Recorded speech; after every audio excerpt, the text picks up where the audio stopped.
বাংলাদেশ ক্রিকেটে যুক্ত হলো নতুন এক অধ্যায়। নাম অদম্য বাংলাদেশ টি-20 কাপ। ঘোষণার পরদিনই পরিষ্কার হয়ে গেছে পুরো ছবিটা। কে খেলবে, কার নেতৃত্বে, আর কেমন হতে যাচ্ছে এই নতুন প্রতিযোগিতা।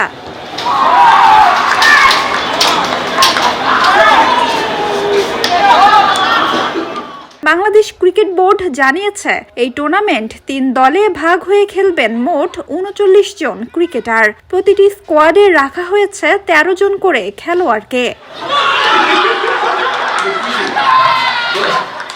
এই 3 দলের মধ্যে সবচেয়ে আলোচিত নাম ধূমকেতু একাদশ। লিটন কুমার দাসের নেতৃত্বে গড়া এই দলটিকে দেখলেই মনে হবে এটা যেন জাতীয় দলেরই আরেকটা সংস্করণ। টি-20 বিশ্বকাপের জন্য ঘোষিত স্কোয়াডের 15 জনের মধ্যে 13 জনই রয়েছেন এই দলে।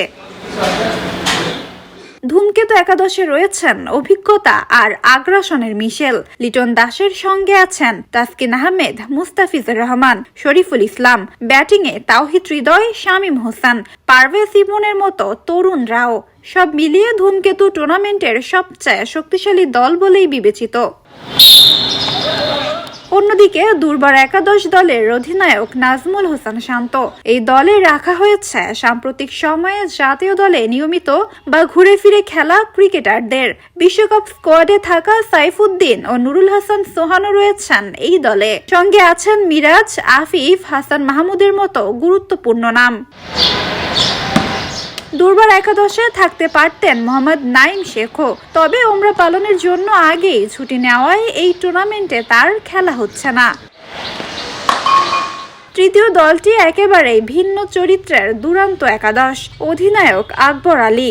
এই দল সাজানো হয়েছে মূলত ভবিষ্যতের কথা মাথায় রেখে। উদীয়মান, সম্ভাবনাময় এবং তরুণ ক্রিকেটারদের নিয়ে গড়া এই স্কোয়াডে চলতি অনূর্ধ্ব-19 বিশ্বকাপে খেলা 4 ক্রিকেটারও রয়েছেন। এই দল শুধু দল নয়, কোচিং প্যানেলে অভিজ্ঞতার ছাপ রেখেছে বিসিবি। ধূমকেতু একাদশের প্রধান কোচ মোহাম্মদ সালাউদ্দিন, সহকারী হিসেবে আছেন মোহাম্মদ আশরাফুল। দুর্বার একাদশের দায়িত্বে মিজানুর রহমান বাবুল, তার সহকারী হিসেবে থাকছেন তুষার ইমরান। আর দুরন্ত একাদশের কোচ হিসেবে দেখা যাবে বিপিএল জয়ী হান্নান সরকারকে। সহকারী কোচ রাজিন সালেহ। নাজিফা তাসনিম, ক্রিকেট 97।